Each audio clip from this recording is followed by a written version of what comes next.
आप देख रहे हैं लाइव इंडिया हर पल।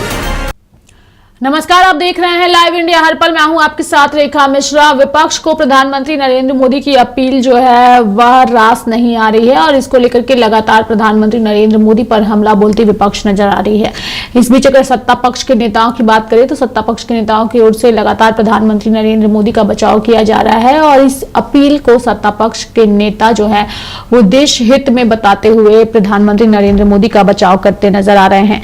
दरअसल विपक्षी दलों ने पश्चिम एशिया युद्ध से पनपे हालात के मद्देनजर जनता से पेट्रोल डीजल से लेकर खाद्य तेल की खपत कम करने की प्रधानमंत्री नरेंद्र मोदी की अपील की तीखी आलोचना की है। लोकसभा में नेता विपक्ष राहुल गांधी और कांग्रेस अध्यक्ष मल्लिकार्जुन खड़गे ने इसे सरकार की विफलता का प्रमाण बताते हुए आरोप लगाया है कि पीएम मोदी अपनी 12 साल की नाकामी का ठिकरा जनता पर फोड़ रहे हैं। पीएम मोदी की अपील पर राहुल का पोस्ट सामने आया है और उन्होंने स्पष्ट कहा है कि मोदी जी ने जनता से त्याग मांगा, सोना मत खरीदो, विदेश मत जाओ, पेट्रोल कम जलाओ, उर्वरक और खाने का तेल कम करो, मेट्रो में चलो, घर से काम करो।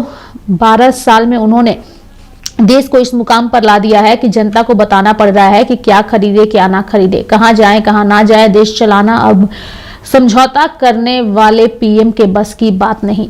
दूसरी ओर मल्लिकार्जुन खड़गे ने भी जो है वह तंज कसते हुए कहा है कि जब गरीबी में आटा गीला हो रहा है तब पीएम मोदी देश को बचत करने का पाठ पढ़ा रहे हैं। चुनाव खत्म होने के बाद देश को उपदेश दिया जा रहा है।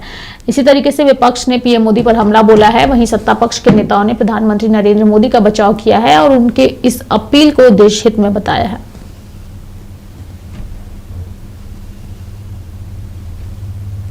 से बचिए, घर से काम कीजिए, ऑस्टेरिटी ड्राइव की बात की है। देखिए, दुनिया की जितनी भी बड़ी रेटिंग एजेंसीज हैं सबने ये कहा है कि पूरी दुनिया में मंदी के आसार हैं। जो जीडीपी के वृद्धि दर में गिरावट कई एजेंसीज ने 2 से 3% तक की गिरावट की बात कही है और निसंदेह इसका असर रोजगार, नौकरियों, विकास सब पर पड़ेगा। इसके दीर्घकालीन इसके दुष्परिणाम हो सकते हैं। दूसरी तरफ महंगाई को भी लेकर के जो इन एजेंसीज का कहना है उसके हिसाब से पूरी दुनिया को काफी मशक्कत का सामना करना पड़ेगा। अब ऐसे में जब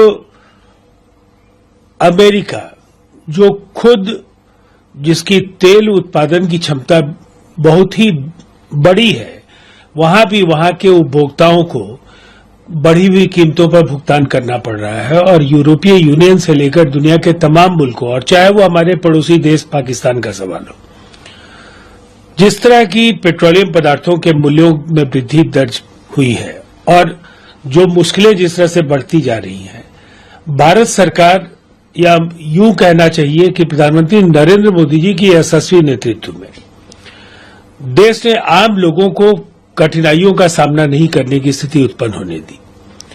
अगर कॉमर्शियल सिलेंडर्स के मूल्यों में थोड़ी वृद्धि हुई भी है तो बाकी तमाम जो जिनसे लोगों का जीवन का सीधा जुड़ाव है उसमें लोगों की मुश्किलें अभी तक नहीं बढ़ी है। लेकिन आपका जो विदेशी मुद्रा भंडार है, फॉरेक्स को लेकर के चिंताएं हैं, इसलिए कि अगर हम नियंत्रित तरीके से और संयम के साथ सोने की खरीदारी का सवाल हो, विदेश यात्राओं का सवाल हो, जो पेट्रोलियम पदार्थों का फिजूल खर्ची है, ये कुछ ऐसे क्षेत्र हैं जहां फॉरेक्स का बड़ा हिस्सा आयात में जाता है। तो ये जरूर कौन क्या कहता है उसे महत्वपूर्ण है कि हमारी विवेकशील जो जनता है उसे धैर्य के साथ इस मुश्किल का सामना करने के लिए खुद को तैयार करना चाहिए और देश की मदद करनी चाहिए। लेकिन राजीव जी, इस मसले पर मल्लिकार्जुन खड़गे ने भी कहा है कि सलाह देने में बहुत लोग माहिर हैं। जब गरीब का आटा गीला हो रहा है तो मोदी एक तो माननीय प्रधानमंत्री नरेंद्र मोदी जी ने सारे देश का आह्वान किया है, वो बचत करना बहुत बड़ा जरूरी है। और अमेरिका ईरान के युद्ध से मतलब जो क्रूड ऑयल है, गैस है, उसकी थोड़ी सी अनियमितता हुई है। और मुझे लगता है कि सब लोगों ने थोड़ा सा पेट्रोल डीजल बचाने का प्रयत्न करना चाहिए। दूसरा, माननीय प्रधानमंत्री जी ने बताया कि भाई सोना इतना महंगा हो रहा है, तो सोने में इतना पैसा ना डालकर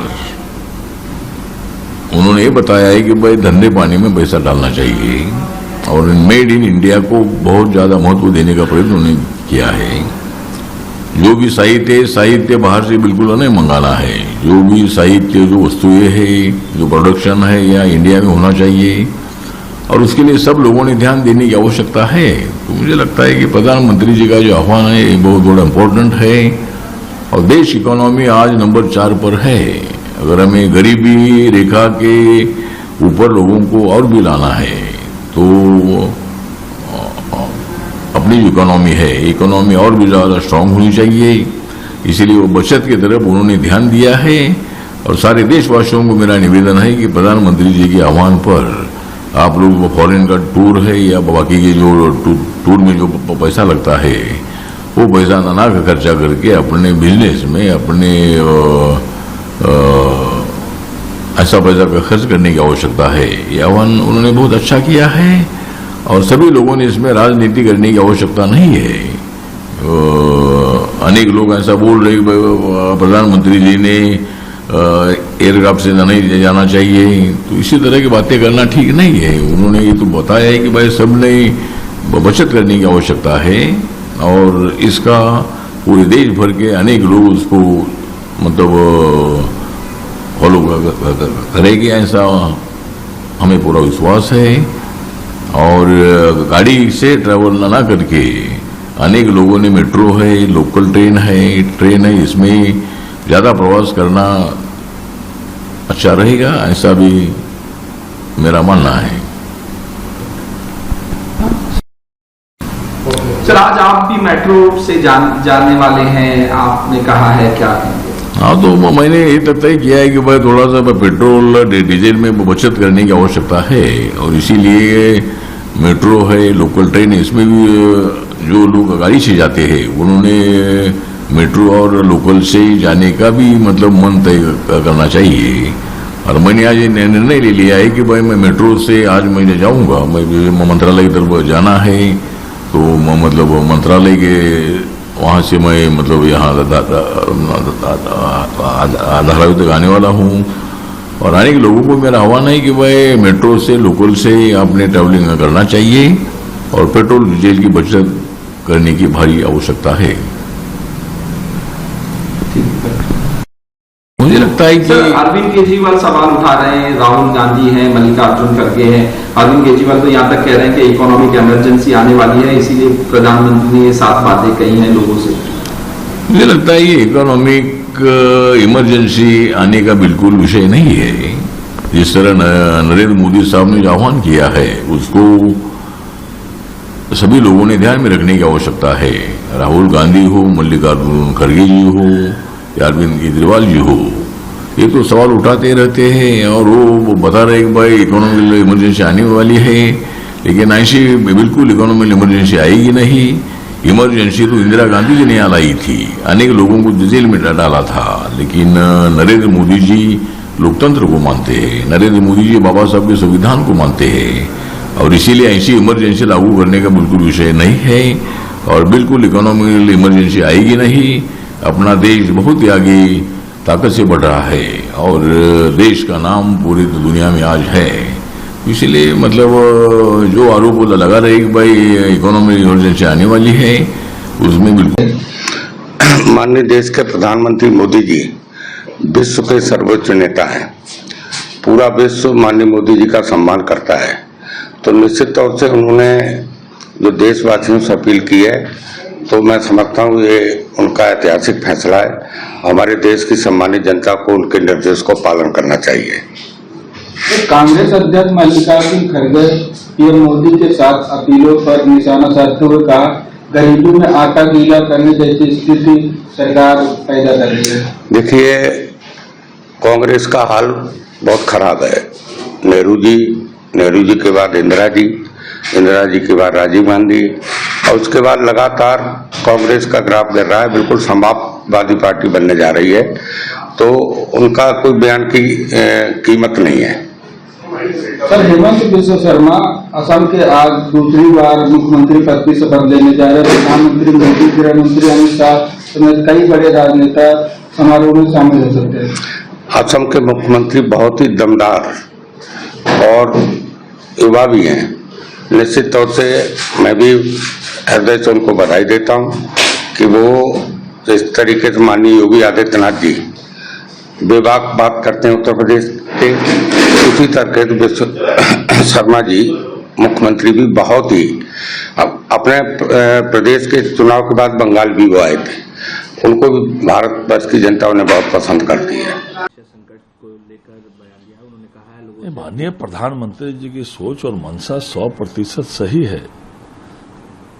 पश्चिम एशिया में जो युद्ध चल रहा है, युद्ध का वातावरण, जो क्रूड ऑयल का दाम बेतहाशा वृद्धि हुआ, जिसके कारण अन्य देशों में जो पेट्रोल डीजल का जो दाम बढ़ा, बेतहाशा दाम बढ़ा, लेकिन माननीय प्रधानमंत्री जी ने भारत में नहीं के बराबर दाम बढ़ने दिया। उन्होंने स्पेशल एक्साइज ड्यूटी भी खत्म कर दी, कम कर दी। तो बेतहाशा दाम बढ़ रहा है, इसलिए उन्होंने आम नागरिकों से अपील किया है कि पेट्रोलियम पदार्थों का कम से कम उपयोग करें, डीजल पेट्रोल कम से कम खपत हो, अगर आपको आवश्यक पड़े तो आप वर्क फ्रॉम होम कर लें। उनकी मंशा सही है, उनकी सोच सही है, कैसे देश आगे बढ़े। और जो लोग विरोध कर रहे हैं, कांग्रेस पार्टी को देश से कोई मतलब है? दूसरे देश में जाकर भारत के बारे में अनर्गल प्रलाप करते हैं राहुल गांधी, उनकी सोच देश हित में है भी नहीं। लेकिन प्रधानमंत्री जी जो कह रहे हैं, उनकी दूरदृष्टि रहती है, तभी आज देश आगे बढ़ रहा है। आर्थिक महाशक्ति हो, सैन्य महाशक्ति हो, 4थे स्थान पर भारत पहुंचा है, पूरे विश्व मंदी के कगार पर। लेकिन भारत का आर्थिक विकास दर उस अनुरूप कम नहीं हुआ। तो निश्चित रूप से प्रधानमंत्री जी की दूरदृष्टि है। लेकिन मल्लिकार्जुन खड़गे ने पीएम मोदी के साथ अपीलों पर निशाना साधा है। उन्होंने कहा है कि सलाह देने में कई लोग माहिर हैं। देखिए, कांग्रेस पार्टी को लोग गंभीरता से अब नहीं लेते हैं, चाहे राहुल गांधी का बयान हो, कि खड़गे जी का बयान हो, या किसी भी कांग्रेस पार्टी के नेताओं का। कांग्रेस पार्टी का सुपड़ा साफ हो गया देश से। एकाध राज्यों में कहीं है, तो बाकी तो देश में कहाँ है। अभी बंगाल में 1 या 2 सीटें की खाता भी नहीं खुला, पता नहीं। असम में भी दुर्गतिये है। जहां जहां कांग्रेस का सुपड़ा साफ हो गया, इनकी बातों को लोग गंभीरता से भी नहीं लेते हैं। हेमंत बिश्व शर्मा आज दूसरी बार असम के मुख्यमंत्री पद के लिए बहुत बहुत शुभकामना, बधाई हेमंत बिश्व शर्मा जी को। वो दूसरी बार आज असम के माननीय मुख्यमंत्री जी के रूप में शपथ ले रहे हैं। पूरे देश के एनडीए के मुख्यमंत्री, नेता, आदरणीय प्रधानमंत्री जी स्वयं आज वहां उपस्थित रहने वाले हैं। माननीय गृह मंत्री जी, हमारे राष्ट्रीय अध्यक्ष आदरणीय नितिन नवीन जी, पूरे देश के एनडीए के लोग आ रहे हैं। भारतीय जनता पार्टी या एनडीए की जहां जहां सरकार बनती है, इतना अच्छा काम होता है कि हम रिपीट करते हैं।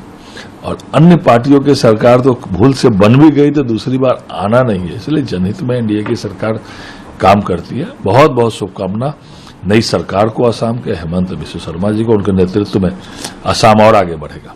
नगर पालिका भर्ती घोटाले में ईडी ने पूर्व बंगाल मंत्री सुजीत बोस को किया है गिरफ्तार। बहुत पूरे सरकार ही घोटाले की थी। बिना कटमनी के आम जनता को का कोई काम होता था क्या? तो अभी तो स्टार्ट ही हुआ, आगे देखिए क्या क्या होता है। जो लोगों ने गड़बड़ी की है, क्या हालात हो गए। मोदी कह रहा है कि स्कूल बंद करो, ऑनलाइन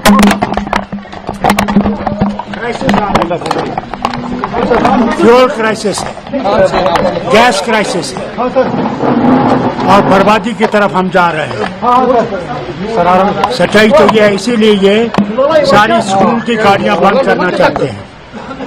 अफसोस इस बात का है कि ऑनलाइन गरीब आदमी के पास सहूलियत नहीं है, इसे बहुत मुश्किल है।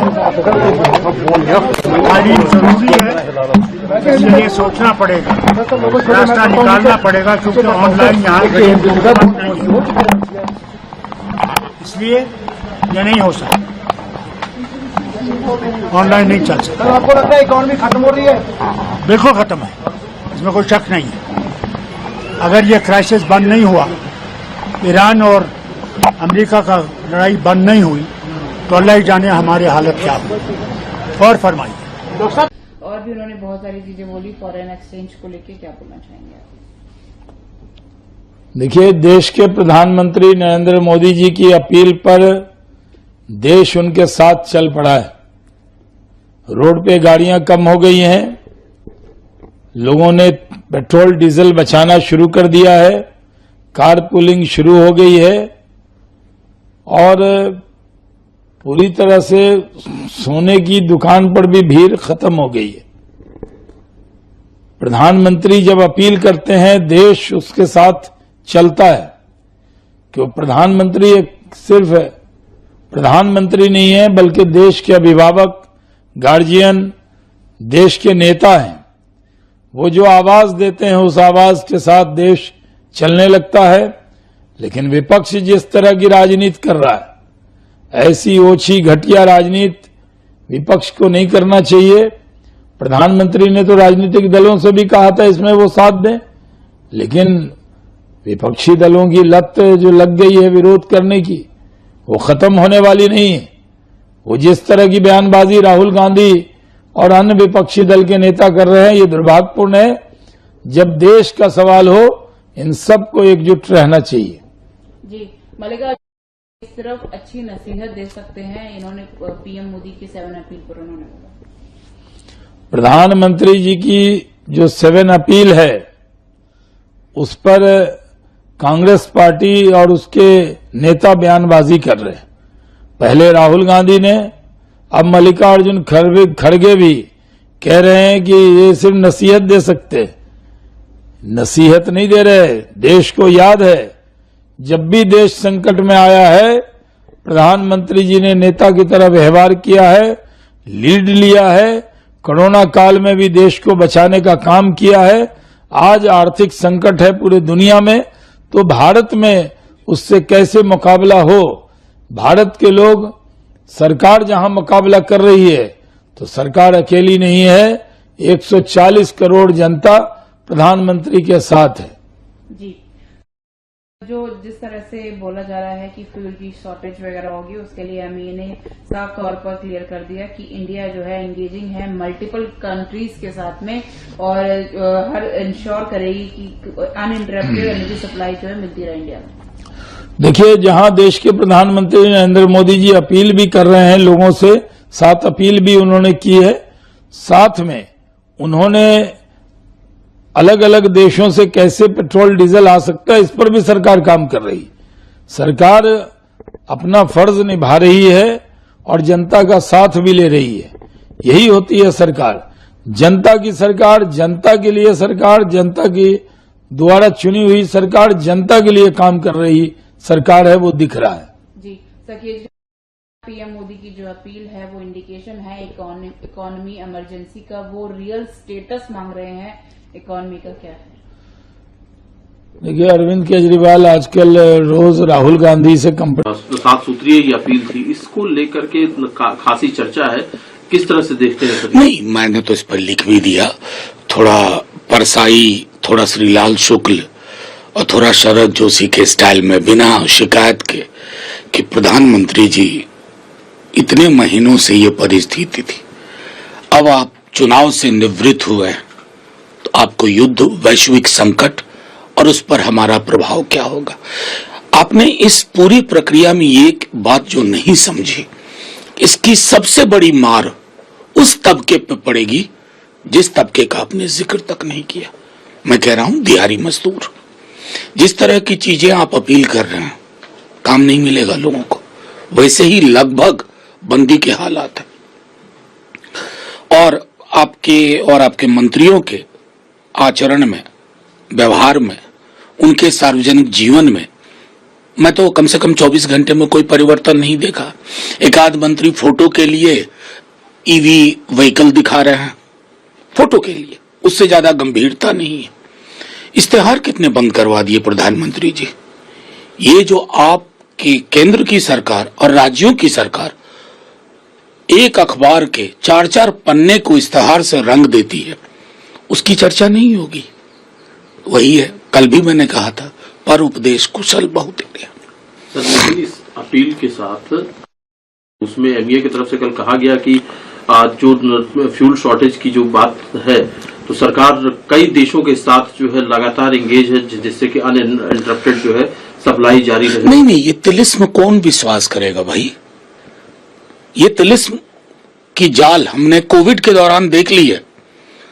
गंगा और सरयू में बहती लाशें, पता है लोग इस दुनिया को से निकल गए अलविदा कहते हुए, रिकॉर्ड में नहीं आए। हमने सब कुछ देखा। ये सेंस ऑफ डेजावू दे रहा है और जो पेनफुल है, पीड़ादायक है। आपको लगता है कि लीडर सवाल उठा रहे हैं कि इकोनॉमिक इमरजेंसी जैसे हालात? देखिए, सबसे पहले तो ये मैं बता दूं कि सरकार को अगर ये लगता है सारा विजडम उनके ही पास है, आप डिनायल मोड में क्यों थे? पार्लियामेंट में जब हम लोग ये कह रहे थे मार्च के महीने में, अब तो डिनायल मोड में थे, कहते थे हम पैनिक कर रहे हैं। आप आते हैं उसी बिंदु पे, लेकिन बहुत जबानी जमा खर्च के बाद। अभी भी मौका है, अक्रॉस द आयल मैंने कहा, मीटिंग बुलाइए, परिस्थितियों से वाबस्ता करवाइए सबको, एक दूसरे से संवाद करिए। हम 28 फरवरी के बाद से देख रहे हैं आप डिनाइल, क्योंकि आपकी प्राथमिकता 5 राज्यों के चुनाव थे, अब वो खत्म हो गए, अगली खेप थोड़ी देर में आएगी। तो अब आप देश को चिंता बता रहे हैं। देश चिंतित था, देश को चिंता इस बात की थी, आपकी चिंता कहां काफूर हो गई थी, ये महत्वपूर्ण है। प्रधानमंत्री जी को ऐसी बातें कहनी है तो फिर पूरा हालात क्या है देश के और क्यों कहना पड़ा, वो तमाम बातें स्पष्ट होनी चाहिए देशवासियों के सामने। खाली उन्होंने कह दिया सोना मत खरीदो या विदेश मत जाओ, उसकी आलोचना ही बहुत हो रही है और मीडिया वाले आलोचना कर रहे हैं। पर मेरा मानना है कि राहुल जी ने जैसा कहा उनको गंभीरता से लेना चाहिए कि वो नेता प्रतिपक्ष है और वो कहते हैं तो सोच समझ के कहते हैं वो बात को। और जिस प्रकार उन्होंने एकदम, या तो उनको अभी दरें बढ़ानी होगी, उनकी हवा बना रहे होंगे, ज़्यादा संभावना यही लगती है जो राहुल जी ने बहुत पहले ही कह दिया था कि चुनाव समाप्त होते ही दरें बढ़ सकती है। भूमिका के रूप में मैं देखता हूँ उसको, तो भूमिका बांधी है प्रधानमंत्री जी ने और उस रूप में मैं देखता हूँ उसको। बाकी मालूम पड़ जाएगा क्या स्थिति बनती है, तो स्थिति स्पष्ट करनी चाहिए। चुनाव परिणाम को लेकर क्या कहना है? केरल में अभी कांग्रेस तय नहीं कर पा रही है। ये कांग्रेस अपना, बीजेपी ने भी 10-12 दिन लगाए हैं। राजस्थान में क्या हुआ था, कितने दिन लगाए थे? ये दूसरी पार्टी में क्या प्रोसेस एडॉप्ट कर रहे हैं उसमें कोई टिप्पणी करने का किसी को अधिकार नहीं है। और बाकी बंगाल में जो कुछ हुआ वो एक प्रकार से इतिहास में कलंक के रूप में माना जाएगा। पूरे इतिहास के अंदर बंगाल में जो कुछ भी तरीका अपनाया गया, जिस रूप में धनबल का प्रयोग, पूरे मुल्क में तो जब चुनाव होते हैं तो करीब 3.5 लाख लोग लगते हैं, 6 SF के या जो पुलिस वाले होते हैं पूरे देश के अंदर, और पूरे बंगाल में 2.5 लाख लगा दिए चुनाव में असेंबली के अंदर। SIR के रूप में 90 लाख से 27 लाख आ गए। 27 लाख लोगों का कन्फर्म हो गया ये जिंदा भी है, वोट देने का अधिकार रखते हैं। उसके बाद में उनका वोट नहीं पड़ पाया, तो ये कितनी बड़ी दुर्भाग्य की बात है। एक भी अधिकार को आप कैसे, एक भी वोटर को कैसे हवाला कर सकते हो? और मैंने पहले भी कहा कि अगर ऐसी स्थिति बनी, चुनाव पोस्टपोन करना चाहिए। सर, नीट के एग्जाम में गड़बड़ी की बात, चुनाव 27 लाख लोगों का फैसला होना चाहिए। तो इस प्रकार का जो चुनाव है ना, ये डेमोक्रेसी की हत्या के बराबर है। देश नहीं दुनिया में इसकी आलोचना हो रही है कि अगर यही तरीके अपनाए जाएंगे तो फिर विपक्ष का मतलब क्या रहेगा? इसका मतलब मोदी जी बोलते थे पहले विपक्ष या कांग्रेस मुक्त भारत पहले बोलते थे, फिर कहने लगे विपक्ष मुक्त भारत। तो अगर विपक्ष ही नहीं रहेगा तो फिर आप सोच सकते हो देश में क्या होगा।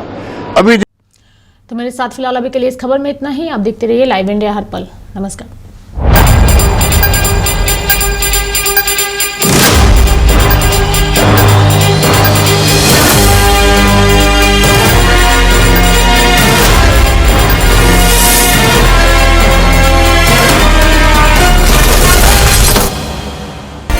आप देख रहे हैं लाइव इंडिया हर पल।